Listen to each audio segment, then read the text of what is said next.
लेकिन हाँ, एक बात तो स्पष्ट है कि जो भाजपा में है वो बिल्कुल दूध का धुला हुआ है, या जो एनडीए में है लाखों को कर्म कर ले लेकिन वहाँ जाने के बाद गंगा नहा लेते हैं।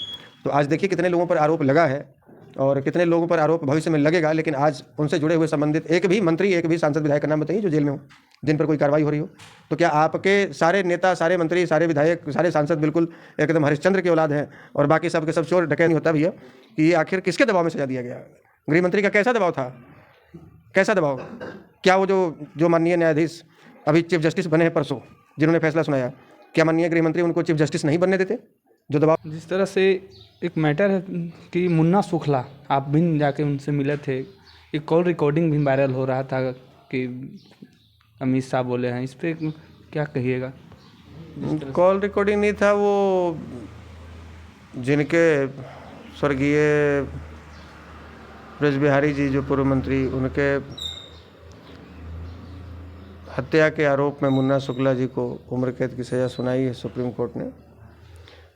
और उनकी ब्रज बिहारी सिंह जी की पत्नी जो पूर्व सांसद है रामा देवी जी,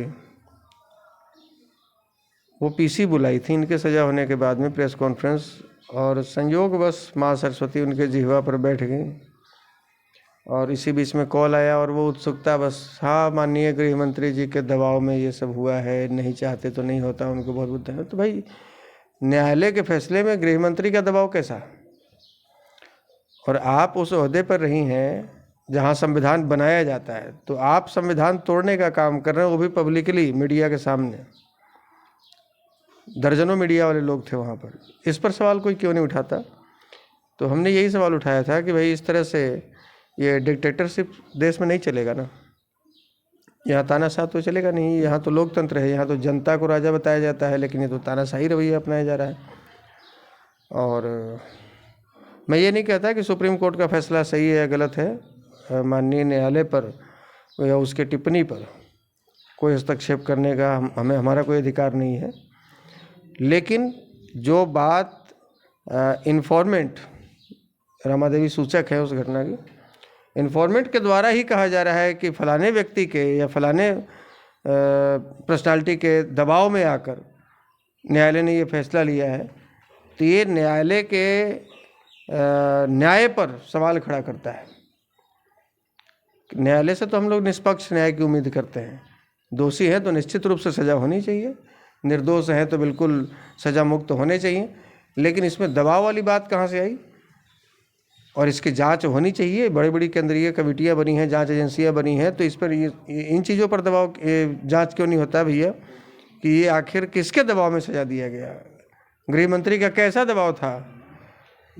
कैसा दबाव? क्या वो जो माननीय न्यायाधीश अभी चीफ जस्टिस बने हैं परसों, जिन्होंने फैसला सुनाया, क्या माननीय गृह मंत्री उनको चीफ जस्टिस नहीं बनने देते जो दबाव में आकर फैसला दिए? या न्यायालय को खरीदने का प्रयास किया गया, डराने का प्रयास किया गया, धमकाने का प्रयास किया गया? और यदि ऐसा हुआ है तो देश में लोकतांत्रिक व्यवस्था नहीं है, देश में हिटलर शाही चल रहा है। आप मानते हैं कि राजद में शामिल होने के चलते इनको फंसाया गया? देखिए, हमारा ऐसा कुछ मानना नहीं है। इसमें बहुत सारे लोग हैं जो जेल आ रहे हैं, जा रहे हैं, लेकिन हाँ, एक बात तो स्पष्ट है कि जो भाजपा में है वो बिल्कुल दूध का धुला हुआ है, या जो एनडीए में है लाखों को कर्म कर ले लेकिन वहाँ जाने के बाद वो गंगा नहा लेते हैं। तो आज देखिए कितने लोगों पर आरोप लगा है और कितने लोगों पर आरोप भविष्य में लगेगा, लेकिन आज उनसे जुड़े हुए संबंधित एक भी मंत्री, एक भी सांसद, विधायक का नाम बताइए जो जेल में हो, जिन पर कोई कार्रवाई हो रही हो। तो क्या आपके सारे नेता, सारे मंत्री, सारे विधायक, सारे सांसद बिल्कुल एकदम हरिश्चंद्र की औलाद हैं और बाकी सब के सब चोर डकैत हैं? तो ऐसा नहीं होता है। जनता को आप मूर्ख समझ रहे, जनता मूर्ख थोड़ी है, सब कुछ देख रही है। विकल्पहीनता है जनता के सामने, ऐसी बात नहीं है। सामने कोई और विकल्प नहीं है। सामने जिस दिन मजबूत विकल्प होगा उस दिन जनता भी न्याय करेगी। जनता से बढ़िया न्याय कोई नहीं करता इस लोकतंत्र में। सर, आप चुनाव लड़े थे, चुनाव में परिणाम लड़ा जाता है चुनाव लड़ने के लिए। सर, अब 6 महीना गायब रहे, आपके समर्थक पूरे नाराज थे, मायूस थे पूरे समर्थक, क्या कहिएगा अपने समर्थक को? हाँ, तो 12 साल 13 साल कंटिन्यू रहे तो समर्थकों में इतना हमने जोश भर दिया था कि 6 महीना भी यदि हम आराम करें तो क्या 6 साल भी आराम करें तब भी हमारे समर्थकों में कोई जोश कम नहीं होगा। हाँ, एक मायूसी उदासी थी, कहाँ चले गए, लेकिन फिर से हम उनके बीच में हैं और नाराज़गी कोई बात नहीं, थोड़ी मायूसी थी, बाकी सब लोग साथ हैं, मजबूती से फिर आगे काम करेंगे।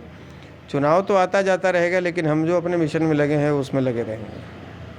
आप देख रहे थे, ये भूमियार नेता आशुतोष कुमार जी थे और मिलते हैं अगले वीडियो में। जय हिंद।